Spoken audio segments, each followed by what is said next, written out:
1983 കപിളിന്റെ ചെകുത്താന്മാർ മുതൽ 2025 രോഹിത് ഗുരുനാഥ് ശർമ്മയുടെ ബോയ്സ് വരെ ഇന്ത്യൻ ടീമിന്റെ ചരിത്രം ഗംഭീരമാണ്.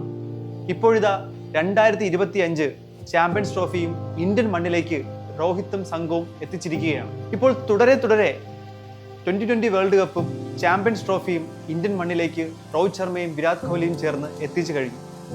ഈ ചാമ്പ്യൻസ് ട്രോഫിയിൽ ഒരുപാട് പ്രത്യേകതകളുണ്ട്. പ്രത്യേകിച്ച് ഇതിന്റെ ഫൈനൽ തന്നെ 2023 നടന്ന വേൾഡ് കപ്പിൽ അപരാജിതരായി ഇന്ത്യ ഫൈനലിൽ എത്തിയിരുന്നു. പക്ഷേ ഫൈനലിൽ ഓസ്ട്രേലിയയോട് ഇന്ത്യക്ക് അടിപതറി. അത് ആവർത്തിക്കുമോ എന്ന് എല്ലാവരും ഭയന്നിരുന്നു. കാരണം ഇന്ത്യക്ക് നേരിടാനുള്ളത് ന്യൂസിലൻഡിനെ ആയിരുന്നു. എന്നും ICC ടൂർണമെന്റുകളിൽ ഇന്ത്യ ന്യൂസിലൻഡിനോട് പരാജയപ്പെട്ടിട്ടുണ്ട്. ടെസ്റ്റ് ചാമ്പ്യൻഷിപ്പ് ട്രോഫിയിലും ഇന്ത്യ ന്യൂസിലൻഡിനോട് പരാജയപ്പെട്ടതാണ്. അതേ ചരിത്രം വീണ്ടും ആവർത്തിക്കുമോ എന്ന് എല്ലാ ഇന്ത്യക്കാരും ഭയന്നിരുന്നു. അപരാജിതരായി എത്തി ഫൈനലിൽ ഒരു പരാജയം ഇന്ത്യക്ക് സംഭവിക്കുമോ എന്ന് എല്ലാ ഇന്ത്യക്കാരും ഭയന്നിരുന്നു. പക്ഷേ ആ ഭയമെല്ലാം ആദ്യ ഓവറിലെ നിഷ്പ്രഭമാക്കിക്കൊണ്ടായിരുന്നു രോഹിത് ശർമ്മ തന്റെ ബാറ്റ് വീശി തുടങ്ങിയത്. ഓരോ ഓവറുകൾ കഴിയുന്തോറും തന്റെ ബാറ്റ് മികവിലൂടെ രോഹിത് ശർമ്മ ഇന്ത്യയെ കൂടുതൽ വിജയത്തിലേക്ക് അടുപ്പിച്ചു. 2020 വേൾഡ് കപ്പിലും ചാമ്പ്യൻസ് ട്രോഫിയിലും ഒരുപാട് സിമിലാരിറ്റികളുണ്ട്. 2020 വേൾഡ് കപ്പിൽ വിരാട് കോഹ്ലി ഫൈനൽ വരെ ഒരു കളിയിലും തിളങ്ങിയില്ല. എന്നാൽ ഫൈനലിൽ 76 റൺസ് എടുത്ത് പുറത്തായി. ആ ഫൈനൽ ജയിക്കാൻ വിരാട് കോഹ്ലിയുടെ ഇന്നിങ്സ് കാരണമായി മാറി. ഇവിടെ നേരെ തിരിച്ചാണ് സംഭവിച്ചിരിക്കുന്നത്. രോഹിത് ശർമ്മ ഫൈനൽ വരെ ഒരു കളിയിലും മികച്ച പ്രകടനം കാഴ്ചവെച്ചു എന്ന് പറയാനാവില്ല. പക്ഷേ ഫൈനലിൽ അതേപോലെ വിരാട് കോഹ്ലി എടുത്തതുപോലെ 76 റൺസ് എടുത്താണ് രോഹിത് ശർമ്മ ഇന്ത്യയെ വിജയത്തിലേക്ക് എത്തിച്ച് പുറത്താകുന്നത്. വരുൺ ചക്രവർത്തി എന്ന പുത്തൻ താരോദയവും ഈ ടൂർണമെന്റിന്റെ മറ്റൊരു പ്രത്യേകതയാണ്. കപിൽ ദേവിലൂടെ തുടങ്ങി വെച്ച് മുഹമ്മദ് അസറുദ്ദീനിലൂടെ സൗരവ് ഗാംഗുലിയിൽ തളയ്ക്കപ്പെട്ട് കിടന്ന ടീമിനെ പുതിയ യുവാക്കളെ കൊണ്ടുവന്ന് ഗാംഗുലിയാണ് ഇന്ത്യൻ ടീമിന് പുതിയൊരു വഴിത്തിരിവുണ്ടാക്കിയത്. മഹേന്ദ്ര സിംഗ് ധോണി, യുവരാജ് സിംഗ്, മുഹമ്മദ് കൈഫ്, അങ്ങനെ ഒരുപാട് പുത്തൻ താരോദയങ്ങൾ. സാക്ഷാൽ സച്ചിൻ ടെണ്ടുൽക്കർ തന്നെ അടുത്ത ക്യാപ്റ്റൻ ആര് എന്ന ചോദ്യത്തിന് ധോണിക്ക് നേരെ വിരൽ ചൂണ്ടുകയായിരുന്നു. 2024 ഇന്ത്യ 2020 വേൾഡ് കപ്പ് എടുക്കുമ്പോൾ ഇന്ത്യയുടെ കോച്ച് രാഹുൽ ദ്രാവിഡ് ആയിരുന്നു.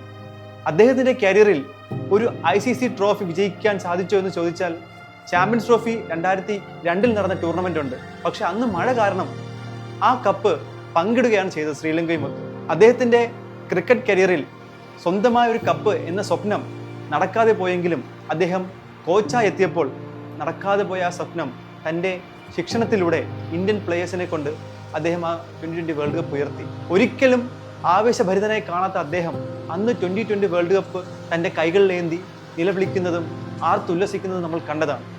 രാഹുൽ ദ്രാവിഡിനെ, ഇന്ത്യയുടെ വൻ മതിലിനെ, അത്രയും കാമായ ഒരാളെ ഇത്രമാത്രം എനർജറ്റിക്കായിട്ട് മുമ്പ് ഒരിക്കലും നമ്മൾ കണ്ടിരുന്നില്ല. അതിന് കാരണം ഇത്രയും വർഷമായി അദ്ദേഹം നടത്തിയ കാത്തിരിപ്പായിരുന്നു. ഇന്ന് ഇന്ത്യ 2025 ICC ചാമ്പ്യൻസ് ട്രോഫി ഉയർത്തുമ്പോൾ ഇന്ത്യയുടെ കോച്ച് മുൻ ഇന്ത്യൻ പ്ലെയർ ആയിരുന്ന ഗൗതം ഗംഭീറാണ്. തൻ്റെ കോച്ചിങ്ങിൽ ഒരുപാട് വെല്ലുവിളികളും ഒരുപാട് വിമർശനങ്ങളും അദ്ദേഹം നേരിട്ടിരുന്നു. കാരണം ന്യൂസിലൻഡിനോട് ഏറ്റ ടെസ്റ്റ് പരമ്പരയിലെ തോൽവി, ഓസ്ട്രേലിയയിൽ നടന്ന ബോർഡർ ഗവാസ്കർ ട്രോഫിയിലെ പരാജയം, ഇതിൻ്റെ എല്ലാം പഴി കേട്ടുകൊണ്ടാണ് ചാമ്പ്യൻസ് ട്രോഫി ടൂർണമെന്റിലേക്ക് അദ്ദേഹവും പ്ലെയേഴ്സും എത്തുന്നത്. വിജയത്തിൽ കുറഞ്ഞൊന്നും അദ്ദേഹം ആഗ്രഹിച്ചിരുന്നില്ല. കാരണം പരാജയപ്പെട്ടാൽ ഇന്ത്യൻ ടീമിന്റെ കോച്ചിന്റെ സ്ഥാനം അദ്ദേഹത്തിന് നഷ്ടപ്പെടുമായേക്കാം. പക്ഷേ തൻ്റെ തീരുമാനങ്ങളും സ്പിന്നർമാരെ എങ്ങനെ യൂസ് ചെയ്യാം എന്ന അദ്ദേഹത്തിന്റെ തീരുമാനങ്ങൾ ശരിയായതാണ് ഗ്രൗണ്ടിൽ നമ്മൾ എല്ലാവരും കണ്ടത്. ഇന്ന് ഇന്ത്യ ലോകത്തിലെ തന്നെ മികച്ച ടീമായി മാറിക്കഴിഞ്ഞു. എല്ലാ ഫോർമാറ്റിലും, ടെസ്റ്റിലും 2020ലും വൺ ഡേയിലും മികച്ച പ്ലേയേഴ്സ് ഇന്ന് ഇന്ത്യൻ ടീമിനുണ്ട്. ഇനി വരാനിരിക്കുന്നത് ഇന്ത്യൻ ടീമിന്റെ ഒരു ജൈത്രയാത്ര തന്നെയാണ്.